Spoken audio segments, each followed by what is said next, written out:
Which is the oldest language in India, or the oldest script? Did the languages in North and South India evolve from a common root? It is a topic that generates much debate, even among scholars.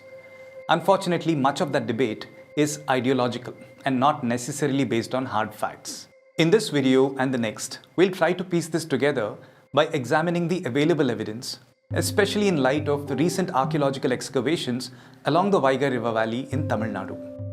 The intent here is not to prove which script is older, bigger, or better, but to appreciate the differences, similarities, and peculiarities of Indian languages and scripts. For this first video, we are traveling 60 kilometers south of Chennai to Mamallapuram, the ancient port of the Pallava kings. We are particularly interested in a set of inscriptions outside an 8th century monument called the Atiranachanda Cave Temple. This monument is called the Atiranachanda Cave Temple. It is a fascinating monument, mainly because of a set of inscriptions you can see around the main shrine. There are 3 inscriptions in 3 different scripts. One of them is in fact believed to be the oldest Nagari inscription in Tamil Nadu. This collection of inscriptions tells us the story of how languages and scripts evolved in these parts over the last 2000 years.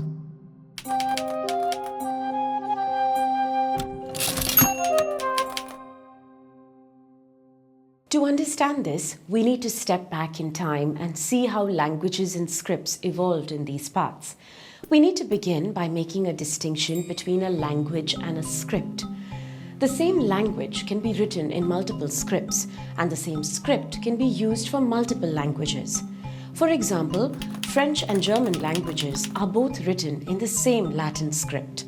In India, the oldest readable script that we know of is called Brahmi. It is believed that all Indian scripts evolved from this mother script, which was in use in the 3rd century BCE. At that time, the languages spoken in North India were Prakrit, the language of the masses, and Sanskrit, the language of the elite. Sanskrit is an ancient language that goes at least as far back as 2000 BCE. Both Sanskrit and Prakrit were written in the Brahmi script. Over many centuries, this Brahmi script evolved into the Nagari script in North India, which in turn gave birth to many North Indian scripts we see in use today. What about South India? Was Sanskrit prevalent in the south too? Down south, Sanskrit had a relatively muted presence until the Pallava kings came to power between the 3rd and the 9th century CE. They ruled over northern parts of Tamil Nadu, and they adopted Sanskrit as their court language. Their capital was Kanchipuram, and Mamallapuram was one of their ports, the same place where we saw the Atiranachanda cave inscriptions. The inscriptions on either side of the shrine declare that it was constructed by the Pallava king Rajasimha. Both say the same thing, but in 2 completely different scripts. Now, why were they written in 2 different scripts, and what scripts are these?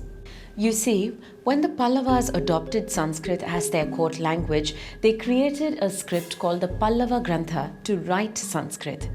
This inscription is Sanskrit written in the Pallava Grantha script, and this inscription is also Sanskrit but written in the Nagari script, which was in use in North India.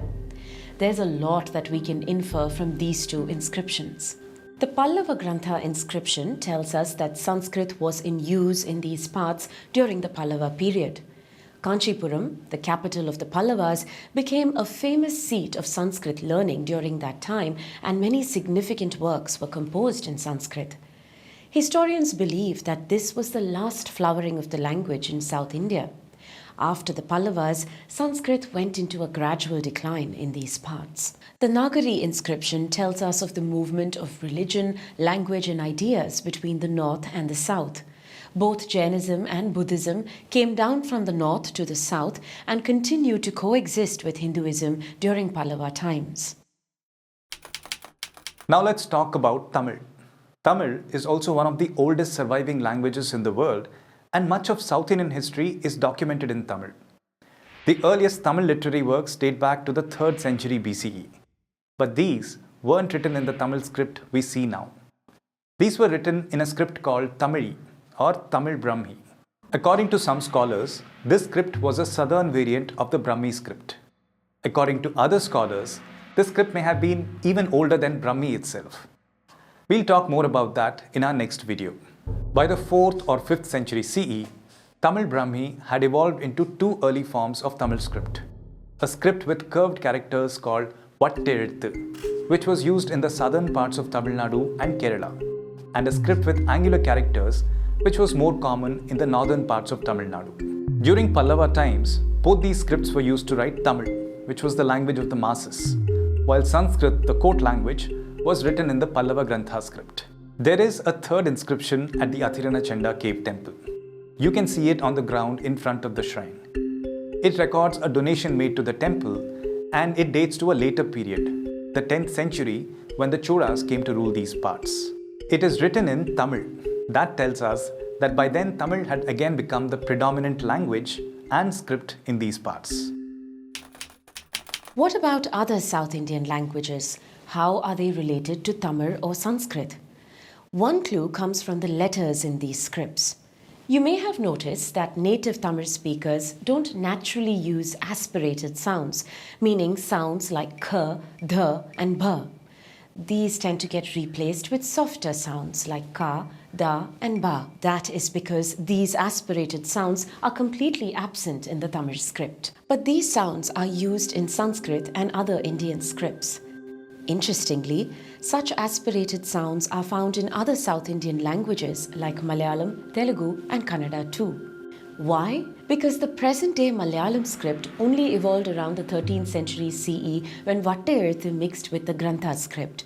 So the Malayalam language is actually a mix of the old Tamil and Sanskrit languages, and so is its script. Telugu and Kannada evolved from a different southern version of the Brahmi script called the Bhattiprolu script.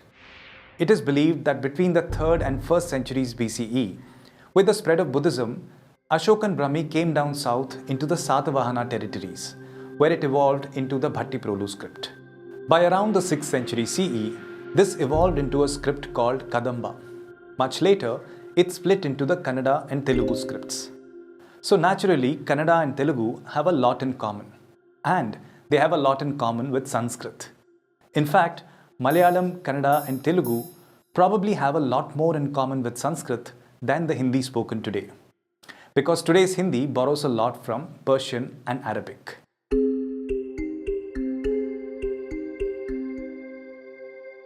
This story of the evolution of scripts in South India can be corroborated by another kind of record, copper plate inscriptions, like the ones you can find at the Egmore Museum in Chennai. Copper does not rust or decay, so it was the earliest metal used for record keeping. The earliest copper plates found in Tamil Nadu are from the early Pallava period between the 3rd and 5th century CE. Most of these were in Sanskrit or Prakrit, written in the Brahmi script. These were followed by bilingual copper plates, which were in Sanskrit as well as Tamil. Like this set of 31 copper plates from the 11th century, the Thiruvalangadu copper plates issued by King Rajendra Chola. The first 10 plates contain information about the lineage of the Cholas. These are in Sanskrit, written in the Grantha script. But the last 21 plates, which record a donation of a village to a temple in the town of Thiruvalangadu, are in Tamil, written in the Tamil script. While we are able to piece together the story of how scripts evolved in the last 2000 years, it gets more complicated as we go further back in time, because very few written records from that period exist. So there are many open questions. In our next video, we'll travel to the excavation sites at a village called Keeladi in southern Tamil Nadu. We'll look at ancient inscriptions on potsherds, and we'll talk about their possible connection to an even older Indian script, one that still remains undeciphered to this day.